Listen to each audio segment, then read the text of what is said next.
Grupo Moebius, Psicoanálisis Freud Lacan, transmitiendo desde Argentina, charlas en la otra escena. Desde Rosario. Desde Rosario, Argentina. Para el mundo. Para el mundo. Manolo, que acá se ve. ¿Se ve Manolo? Ah, sí, se ve. Sí, ahí se ve Manolo. Sí, bueno, tenemos hoy el título de la serie. La serie se llama Black Mirror. Es de la temporada 1, el capítulo 3. Y está en inglés. The Entire History of You. Que ese you en inglés se puede tomar, se puede traducir de forma genérica o bien puede significar usted. Por todo lo que vamos a trabajar, yo preferí traducirlo como la historia completa de usted. Ya solito con ese you y con ese usted, ya nos involucra a los televidentes, a los que estamos viendo en la serie, que es algo que nos está metiendo ahí adentro. Bueno, vamos a hacer una pequeñísima síntesis y es un tiempo y un futuro, cálculo que muy actual, que cada ciudadano tiene un chip, un aparatito, eso lo llaman grava, una ruedita incrustada detrás acá de la oreja. ¿Control? Sí, un aparatejo ahí, no sabemos qué es, como un chip, digamos, por así decir. Y a la vez ellos pueden con un dispositivo muy chiquito y demás buscar el momento de su vida que ellos quieren, porque a través de los ojos de ellos o de ese chip ellos filman absolutamente todo lo que... Todo se conecta. Todo eso está grabado en esa memoria. Si bien a lo largo de la serie podemos ir viendo que ellos si quieren pueden borrar y quedan como agujeros negros, por así decir. Ahora bien, eso uno puede hacerlo hoy en día con WhatsApp, yo borro todo esto y demás, pero queda registrado en un cerebro general, digamos, ¿no? Por así decirlo. O sea, todos los días escribe los mensajes que manda. Entonces, esa es la situación. La vida de uno queda totalmente filmada en eso y queda bueno, empieza con un muchacho joven que está tiene una entrevista de trabajo, él está desocupado, y en esa entrevista, él es abogado, y los que lo entrevistan le dice, bueno, nosotros estamos necesitando un abogado para que se haga cargo de las demandas que nos llegan de gente que demanda a sus padres porque por los padecimientos o las intervenciones que ellos fueron castigo, lo que sea, tuvieron cuando eran chicos, eso la consecuencia es que ellos hoy no puedan tener acceso a esto, que no puedan hacer lo otro, entonces los quieren demandar de esa forma. Entonces, la respuesta que da el joven abogado es y ustedes no consideran la parte ética o la parte moral, por así decir. Entonces le repreguntan por qué usted tendría algún tipo de obstáculos con respecto a esto. Entonces el muchacho dice, no, yo por supuesto no, y estoy dispuesto a empezar con eso. Bueno, evidentemente por esa pregunta que él tuviera escrúpulos éticos con respecto a esta situación, automáticamente el se deduce que no lo van a llamar, que a él lo bocharon, por así decirlo. Bueno, la cuestión es que él sale corriendo y él tiene una reunión que se iba a hacer en casa de unos amigos. Estos encuentros de la juventud, digamos, los compañeros de la facultad, de la escuela, una cosa así, se reencontraban. Entonces él corre y llega al aeropuerto, cuando está esperando para abordar el avión, el guardia le dice, pase, qué sé yo, y le dice, bueno, muéstrame la última semana suya. Entonces el tipo con el aparatito le muestra y muéstrame los últimos, no sé, tantos meses, qué sé yo, y sale de ahí un cartel, está limpio. O sea, puede subir al avión. Entonces, bueno, él llega a la reunión esta, donde lo estaba, a la que había sido invitada también la esposa. Entonces, bueno, lo reciben un grupo de amigos ahí dando una cerveza, y cuando él entra al lugar donde están todos los demás, él ve que la esposa está con un dicharachera con un muchacho ahí, ¿no? O sea, todos jóvenes, ¿no? 30 años. Entonces, cuando él se queda parado mirándolo y ella se da vuelta y medio que se sorprende, no sabía que ibas a llegar, sí, llegué. Y a él le llamó la atención, ¿no? Sí, yo soy fulano, ¿no? Amigo de no sé quién, que a partir de ahora lo vamos a llamar el señor Marrakech, ¿no? Entonces, sí, lo conocimos en tal año, esto, lo otro, qué sé yo. Bueno, la cuestión es que se produce todo empiezan a comer, cenan, hay diferentes personas ahí. Una de las invitadas dice, sí, esto es un arma de doble filo, porque hablaban del chip ese.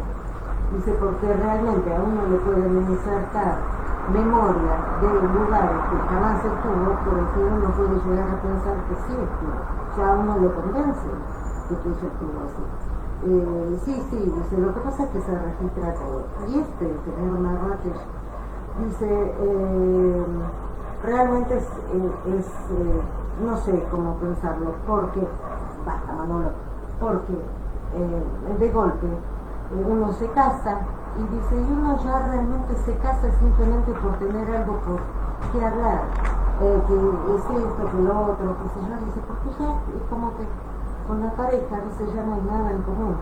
Es más, la esposa, que es una mujer divina, dice, bueno, querido, te espero arriba, insinuando que van a hacer el amor, y dice, y uno se queda con el aparatejo ¿no? La memoria, viendo las relaciones sexuales en las que uno ha sido muy satisfactorio, mirando eso, y dice, y uno tiene una mujer bellísima de arriba, y uno se queda masturbándose con todas esas situaciones por las que atravesó. Entonces, es realmente todo un tema, ¿no? Entonces, bueno, siguen hablando y hay otra muchachita en ese lugar y dice, bueno, eso es lo que a mí no me pasa. ¿Cómo que no me pasa? Dice, no, porque a mí me robaron el chip. ¿Cómo que te robaron el chip? Dice, sí, me cuenta, ¿cómo fue? Y muestra una herida que tiene ahí afuera, ahí en la piel detrás de la oreja, y dice, sí, a mí me lo robaron en tal. ¿Y cómo te sentiste con eso?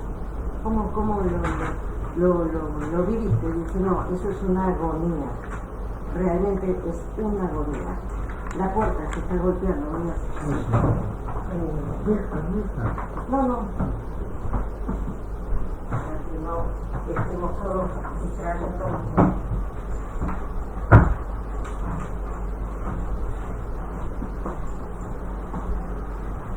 Entonces, esta chica dice, no, realmente ese momento es una agonía, es terrible lo que pasó.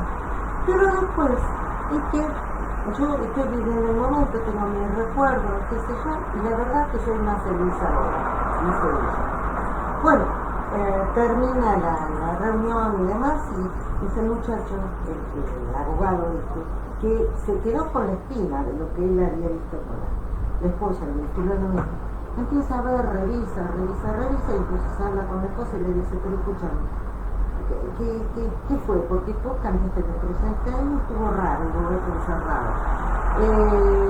No, que qué sé yo, bueno, sí, en realidad es aquel que yo tuve una historia antes de que estuviera con vos. Yo tuve una historia con este fulano. Como dice, sí, pero fue solamente, fueron 6 meses, y aparte yo te había dicho.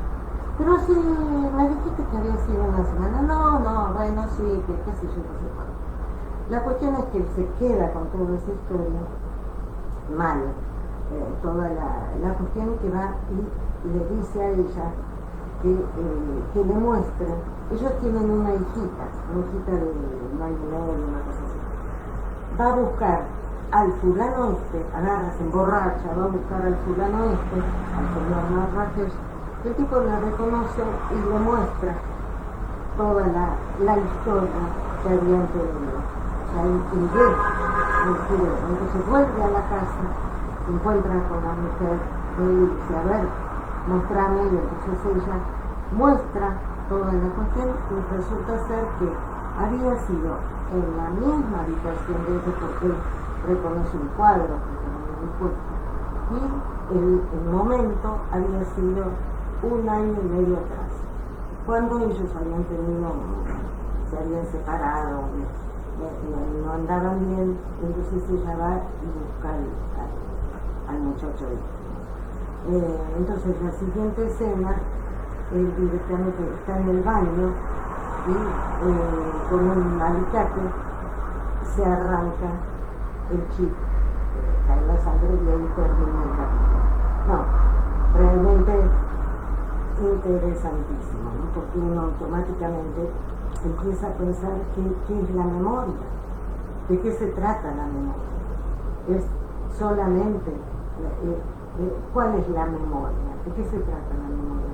Es la memoria que uno tiene, es la memoria que está afuera, o sea, es esta memoria compartida, es esta memoria común, es una memoria de un pueblo, por ejemplo, una memoria cultural.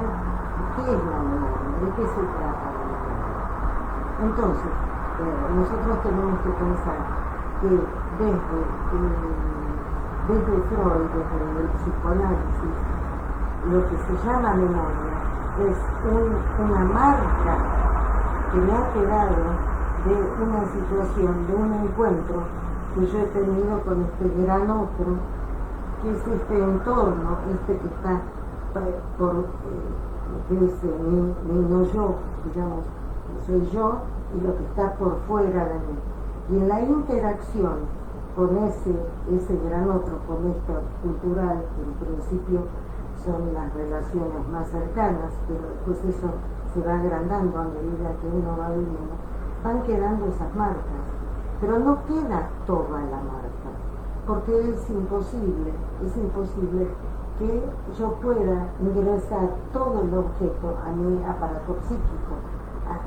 Ya solamente es lo que nosotros decimos, es el sol, por así decirlo. No es que entra el sol, sino que lo que entra es como a mí me impactó ese rayo de luz, ese rayo de sol. Y eso es algo que es el orden de lo perceptual. Hay una primera marca que es el orden de lo vivido, de lo perceptual, que puede tener, me refiero, perceptual en el sentido de que entra por los sentidos. Entonces son marcas olfativas, son marcas visuales, por supuesto, auditivas, táctiles, hasta del sabor. Todo eso me deja esas marcas. Esas marcas van a tratar, porque es una carga energética que tengo en mi aparato psíquico. Y eso se carga y tiende, la tendencia es a que salga, a que se libere eso. Pero el único camino que tiene para eso es representarse. O sea, esas marcas perceptuales, lo que Freud va a llamar en la primera tópica los signos perceptuales, esos se van a representar. Va a haber una representación imaginaria y va a haber una representación simbólica, pensándolo desde un paradigma lacaniano, digamos. Va a pasar por todo lo que es inconsciente y va a poder llegar. La idea es que se arme como un canal, que se arme como que se vayan asociando esas marcas para que por medio del lenguaje, y cuando hablo del lenguaje no es solamente la palabra, sino que es todo lo que tiene que ver la posibilidad que tengo de relacionarme con el otro. Entonces a veces el lenguaje es una mirada, a veces es una postura, un gesto, ¿sí? No solamente las palabras o la forma que uno se comporta. Entonces, a partir de esas representaciones que se van asociando, es posible que esa carga energética se vaya de alguna forma a descargar. ¿Cómo sucede? El ejemplo príncipe de esto es el sueño. En el sueño se cortan los accesos a la motilidad, o sea, uno está quieto, no tiene una conexión directa, disminuye, ¿no es cierto?, la conexión con el entorno, uno duerme, pero se arma toda una historia, ¿sí? Se arma toda una historia, lo que es la historia del sueño. Entonces uno ahí en el sueño deja de vuelve a vivir, vuelve a revivir esas marcas. Cuando uno en el sueño realmente está soñando que se ríe, que está en una situación alegre o cómica, y realmente lo está viviendo, o está en una situación triste, o está en una situación estresante, o lo que sea. ¿Por qué? Porque cobran vida esas primeras marcas, ¿no? Y esas que digo que fueron un rayito de sol, un cachito de realidad, y se van entrelazando de forma tal que arman todo el centro. Y uno en el sueño vuelve a vivir con eso. Entonces, esas marcas primeras, que no es todo, es simplemente marcas que dejó el encuentro con el objeto, me van determinando, me van llevando a cómo yo me voy a relacionar con el entorno. Yo voy a venir de alguna forma, por así decir, algo determinado, algo me va, esa es la verdad del sujeto, es el comportamiento que yo voy a tener con respecto al entorno. Es por eso que este muchacho, no me acuerdo el nombre del personaje, hace una pregunta que para lo que estaban buscando en ese bufete de abogados no les servía, porque ellos necesitaban a alguien inescrupuloso, alguien que no tuviera reparos éticos o morales con respecto a la situación que le iban a presentar. Por eso lo recordamos eso, ¿no? O sea, ellos estaban buscando que estos hijos hicieran juicios, demandaran a sus propios padres por actitudes que habían tenido. O sea, este discurso de la búsqueda de la perfección, ese es otro aspecto muy interesante en la serie esta, porque es imposible tener el todo, es imposible lo absoluto, lo perfecto, lo completo.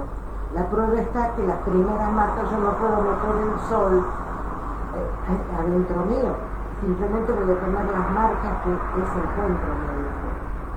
O sea, hay un tiempo, hay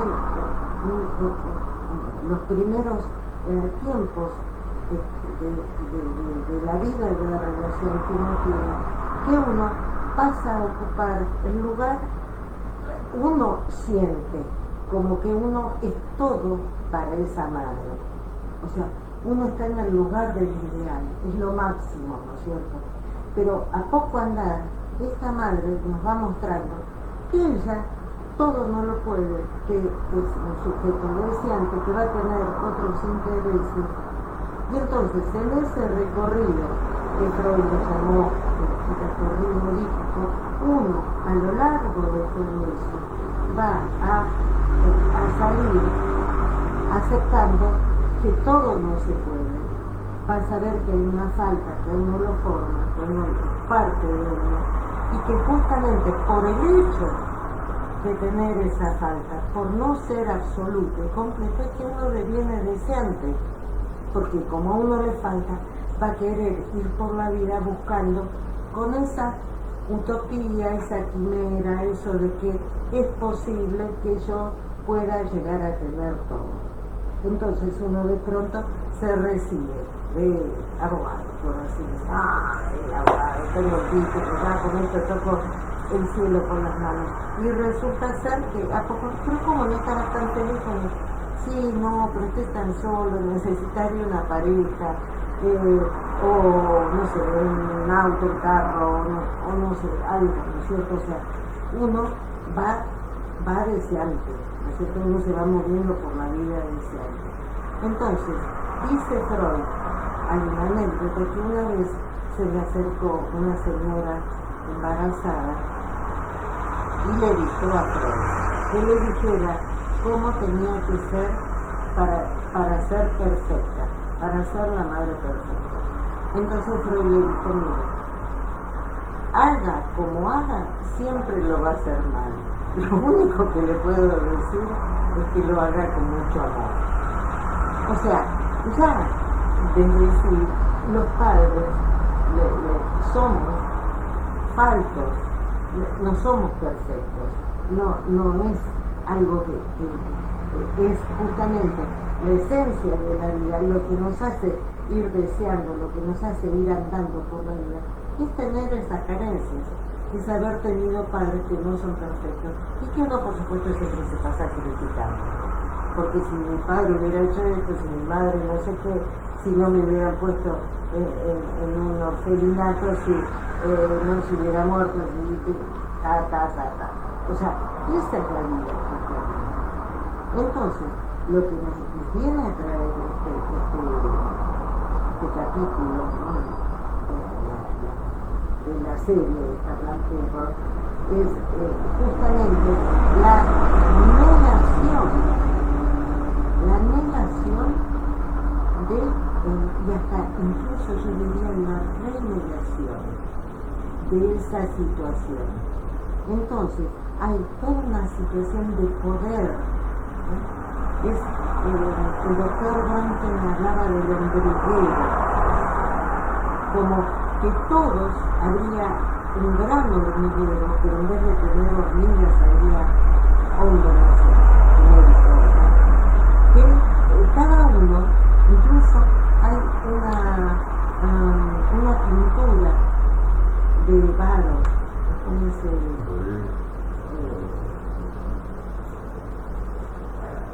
Varo es el apellido, no me acuerdo el nombre, donde muestran, es muy buena esa pintura, no Rodrigo Varo, no.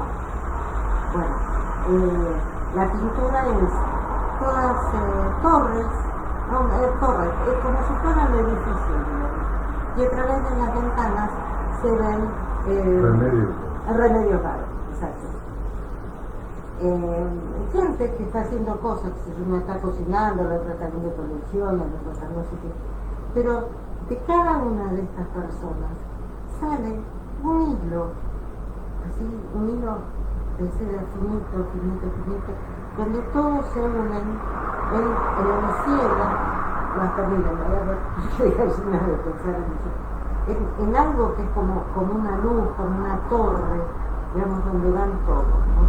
todo ahí, todo eso, que es el control de ese ombliguero que nos dice el doctor Gramsci, ¿no? O sea, cómo estamos todos programados para eso. Entonces, eso es lo que el doctor Gramsci marca como la ortonoia, que el ejemplo más claro de esto son las religiones, por así decir, muy estructuradas, muy ortodoxas, muy firmes, digamos, donde uno tiene que seguir al pie de la letra exactamente como se debe de ser. El ejemplo más conocido es el de los judíos ortodoxos, pero lo podemos aplicar a cualquier religión, que hay que hacer exactamente así. Estuvimos con familiares que viven en la zona de los árabes, para no entrar en mucho detalle, y son cinco veces al día que ellos tienen que orar O sea, estén donde estén, tienen que orar, tienen que seguir al pie de la letra como tienen que vivir. Esto es del orden de nosotros trabajando con el grupo de supervisión que tenemos hace 4 años que venimos supervisando, que venimos trabajando, ¿no? con los colegas, y encontramos muchas veces, más de lo que uno quisiera, que aquellos pacientes y padecientes que siguen este tipo de postura de la ortonomia, porque ortonomia viene de esto significa algo fijo, estructural, es el prefijo de ortopedia, de ortografía, de ortodoxo, ¿sí? Esto, las reglas, lo rígido como tiene que ser. Las personas que siguen al pie de la letra lo que el otro decide para su vida, caen generalmente en situaciones paranoicas, pero no estoy hablando de la paranoia psiquiátrica, estoy hablando del discurso paranoico, de la postura frente a la vida paranoica, que como se sienten que siempre están en falta, que nunca les alcanza, empiezan a cortar los lazos sociales y empiezan a aislarse. Porque es eso lo que últimamente, a partir de los años 70, cada vez con más exacerbación, encontramos que nos dicen: tenés todas las posibilidades, podés hacer, depende de ti, que puedas llegar a ser el máximo, no sé, exponente en la disciplina en la que te dediques. Y si no, las posibilidades están. Y si no lo haces, es culpa tuya. Esto ya lo hemos trabajado hace un tiempo en esta situación, sobre todo una de las consecuencias de la pandemia de esto que sucedía, ¿no?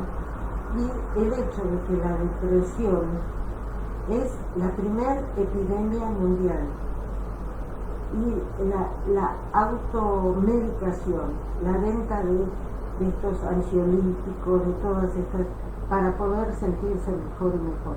El artículo ese que trabajamos justamente con respecto a esto, lo que se veía era la cuestión de que había gente que decía: no, vivía en el quartier, en el barrio más caro de París, y podía llegar y tenía ingresos, y todas las noches era la angustia, iba a trabajar con angustia y no dormía, ¿viste? Y entonces, este ejemplo, esta mujer se había ido a poner una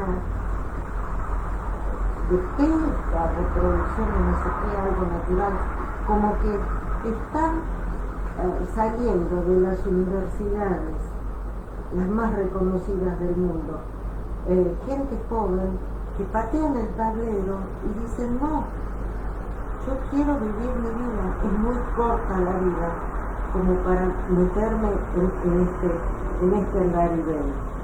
Y entonces, hoy en día, las empresas encontramos que están, no hay CEOs, no están estos ejecutivos, hay carencia de esto. Otro aspecto que hay que tomar es el hecho de que la empresa Nokia, la de los celulares, en Noruega, reabrió la fábrica de los celulares. Los primeros, los que solamente sirven para llamar o para recibir mensajitos. No son los smartphones que estamos todos los viejos aprendiendo a manejar. Ellos, bien que ahora las generaciones tienen nombres, que milenio, que X, que no sé cuáles son, pero bueno, digamos, los que tienen entre 15 y 20 años no usan más estos teléfonos inteligentes. o sea, las redes sociales, no sé si las manejarán en su computadora, en su casa, probablemente, eso no lo sé. Pero están todos con los telefonitos, cosa que nosotros veíamos una serie que era de Bélgica, pero en la realidad era de unos narcos que usaban esos teléfonos. Y decíamos, ¿qué tan vieja? No, la serie era nueva, no me acuerdo el nombre. Pero decíamos, ¿Osa? no era Osa. Era otra, una belga que había unos narcos, dos policías, un hombre y una mujer. Y entonces decimos, ¿pero cómo? ¿Será para que no los rastreen? ¿Será para...? No, es lo último que están teniendo los ciudadanos, por así decirlo. Entonces, porque esta tendencia nosotros no nos ponen el chip, pero sí comentábamos que, por ejemplo, hay una aplicación dentro de lo que es Google Maps, que es genial porque me indica cómo llegar acá, pero hay una que dice todos los lugares donde estuve. Fui a cargar combustible, me fui a tomar un helado, no sé. ¿Y con quién? Sí, no, bueno, con quién había que superponer las rutas, digamos. Entonces, lo que nos viene a traer esto es la cuestión de cómo se sale de esto, o sea, cómo se sale de esto. Estamos viendo esta cuestión, decíamos que es el orden de la renegación, porque la renegación es la operación fundante en la que uno, sí, desde la represión a la fortuna, la renegación apunta a que uno reniega de esta situación en la que todo no se puede. Y uno dice, sí, puede ser que muchos no puedan todo, pero yo soy la ley, yo sí puedo todo. O sea, es un mecanismo renegatorio, ¿ok? Y entonces, en ese mecanismo renegatorio hay alguien que está en el lugar del poder y todos los demás son objetos, están en el lugar de objetos, no de sujetos, que los voy a manipular para mi propio beneficio. Ese es lo que trae ese mecanismo renegatorio.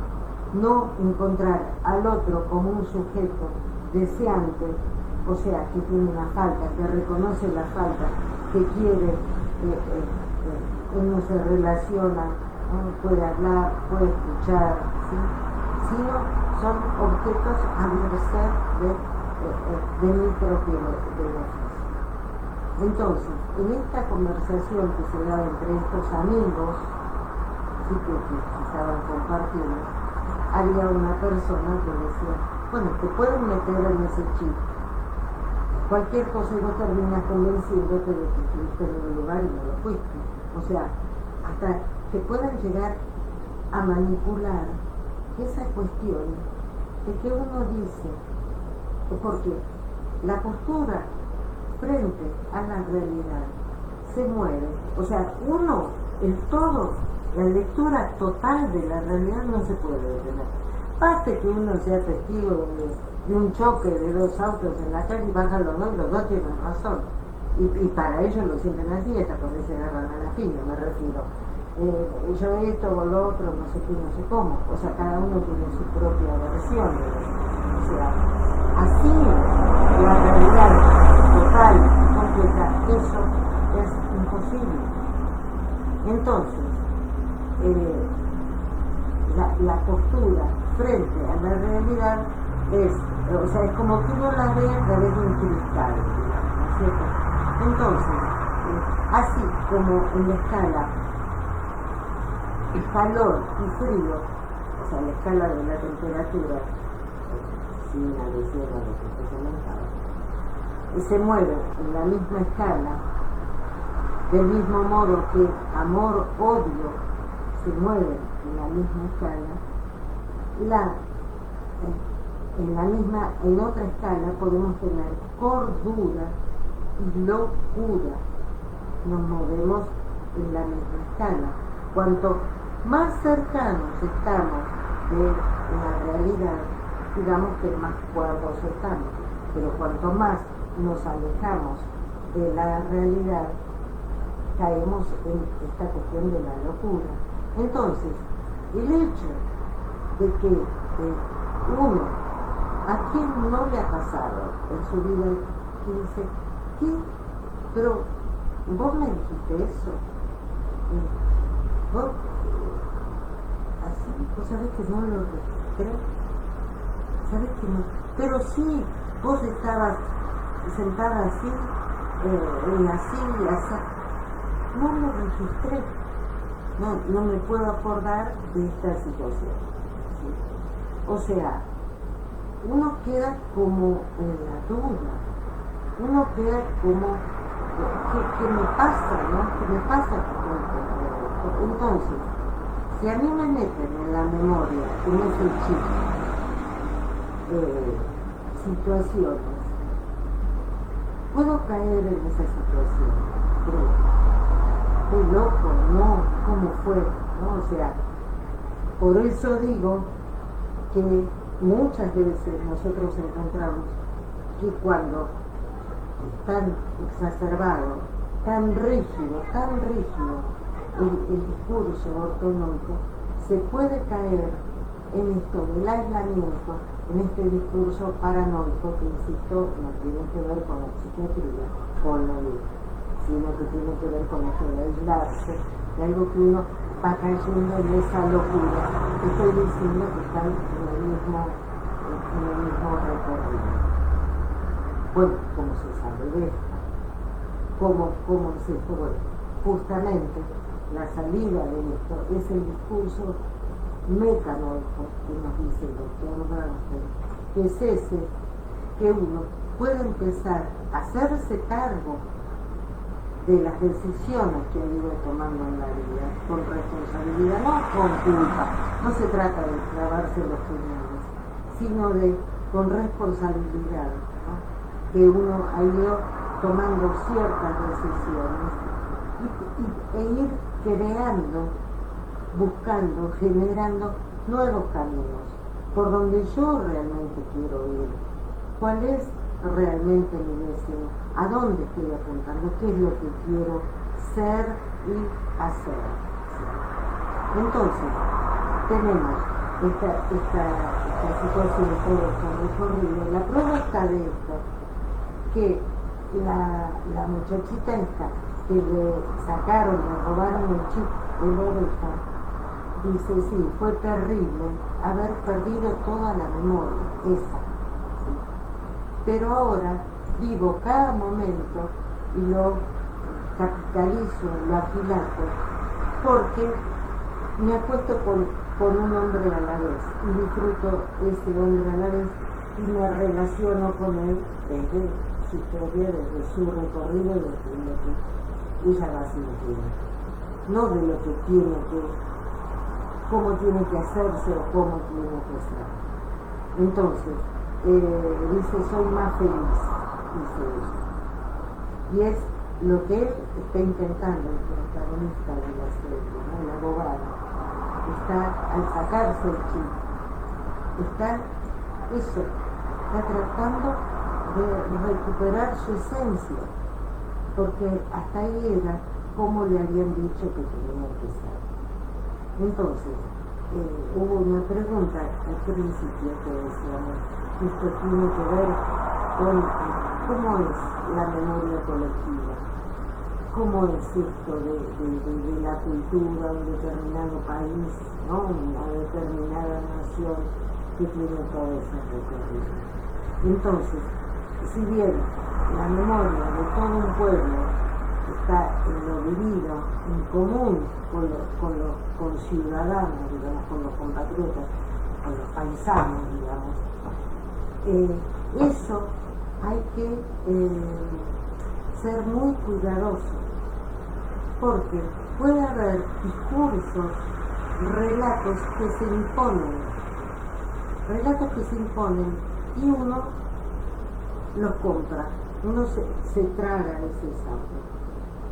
Entonces, de pronto, es muy interesante, yo estaba viendo a Juan Chiesa,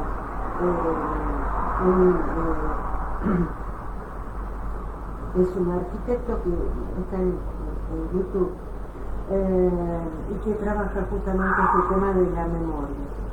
Y entonces habla que la memoria escrita, la de la historia, ¿sí?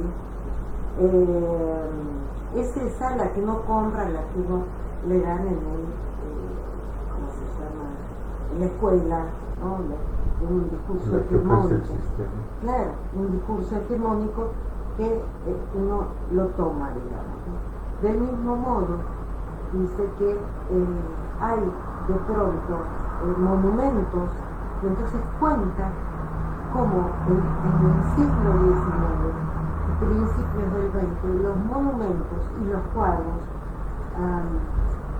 eran por pedidos de determinadas personas poderosas, si tienen el gobierno o no. Pero entonces acá lo tenemos clarito. El que liberó 3 naciones, Argentina, Chile y Perú. Este hombre tenía unos dolores espantosos, no sé si sufrió de artritis, entonces tuvo que cruzar la cordillera a lomo de mula. Por los caminos, imagínense, cruzó la cordillera de los Andes. Sin embargo, las estatuas y los cuadros y no sé qué, lo muestran en un caballo blanco, ¿no? Que como si hubiera cruzado está bien, o sea, un hidalgo, caballero, ¿no? Entonces nos cuenta cómo se manipula la historia, ¿no? Con esos monumentos así.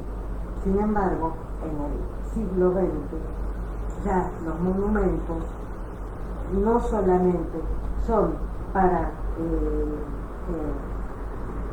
dar una nueva versión de algo, sino como recordatorio. Y él va al monumento en Berlín, que es muy fuerte, que son todos esos paralelepípedos, no sé cuántos 5.200 creo que son paralelepípedos, que se forma como un laberinto y que en determinado momento tienen como rampas, así que uno de golpe se encuentra que está así en medio de eso, y es un ambiente muy pesado el que está ahí, ¿no? Y es justamente para recordar lo que fue el Holocausto, ¿no es cierto? Que ahí era un campo. No me acuerdo qué sea, no sé, pero está en el centro de Berlín. No le sé. Entonces, ¿qué nos queda? ¿Qué nos queda con respecto a esta memoria colectiva? ¿Tragarnos esos sapos? No. Tenemos a de Sousa Santos, tiene otro nombre artístico, no me acuerdo, el portugués, un sociólogo genial, que nos dice, nos cuenta que esto ya nos mostró Freud cuando trabaja el Moisés y el monoteísmo, y nos demuestra desarmando los registros, nos muestra qué Moisés, quién era, qué personaje, cómo fue construido, cómo fue llevado, todo eso lo demuestra Freud. Y Ventura de Sousa Santos nos dice también eso, que siempre que hay, y esto también lo dice Derrida con la reconstrucción, o sea, siempre que hay un discurso hegemónico es porque aplastó a otros discursos, hay otra historia, y hay otra historia que hay que darle vida, hay que rescatarla, y ahí es donde vamos a encontrar estas diferentes versiones que estábamos diciendo de cada uno. Entonces, quiero decir algo más de la lectura de Sousa Santos. Esto de construir, o sea, siempre hay que pensar que es un discurso hegemónico, pero que hay otros, y yo sé lo que iba a contar lo que es justamente lo que nos trae Freud, y es lo que él pone en funcionamiento en el análisis de los otros, que es el paradigma indiciable. Esto viene de la época del Renacimiento, que resulta ser que se vendían cuadros y los vendían por buenos, por originales, y resulta ser que eran más truchos, que no sé qué, pero eran muy buenas películas. Entonces, encuentran que hay que los pintores, ¿no?, renacentistas, qué sé yo, cosas como decir la mano, la oreja, de los retratos, eso que cuando recién empieza a haber retratos, es el Renacimiento, antes no había. Lo pintaban siempre igual, porque era la punta de la oreja, el dedo del pie, cosas así. Entonces, a partir de eso, empezaron a buscar en esas réplicas a ver si eran, y ahí podían detectar a los que eran truchos, a los que eran falsos. Entonces, hay una película buenísima de Ricardo Darín que se llama Tesis para un homicidio, un crimen, que está en YouTube, y demás, de unos 10, 15 años, que se produce un asesinato, ¿no? Él era abogado, no sé, y entonces todo va conduciendo a que el culpable era un fulano. Pero después, por pequeños detalles que empieza a encontrar, se da cuenta que la posibilidad era que el asesino era otro. Entonces, es eso. Uno tiene que, cada cual cuenta una parte de la historia, y que probablemente la crea, probablemente sienta que es su verdad. Pero uno siempre tiene que estar abierto a que existen otras lecturas posibles, otra si usted ya se quiere ir, por lo que No. me parece. Entonces, todo esto, ¿no?, como para poder pensar, es muy bueno tener el Google Maps, y sobre todo a mí, que soy tan despistada, me dice doble en la esquina, a 600 metros, doble a la derecha y demás. Pero hay que saber hasta dónde, hasta qué punto esta ortonomia, este poder que se nos quiere imponer, que nos quiere manipular, eso hay que tenerlo muy en cuenta, saber dónde uno está parado. Esa es la historia. Muy bien. ¿Cómo ves? ¿Dejamos acá? Dejamos acá.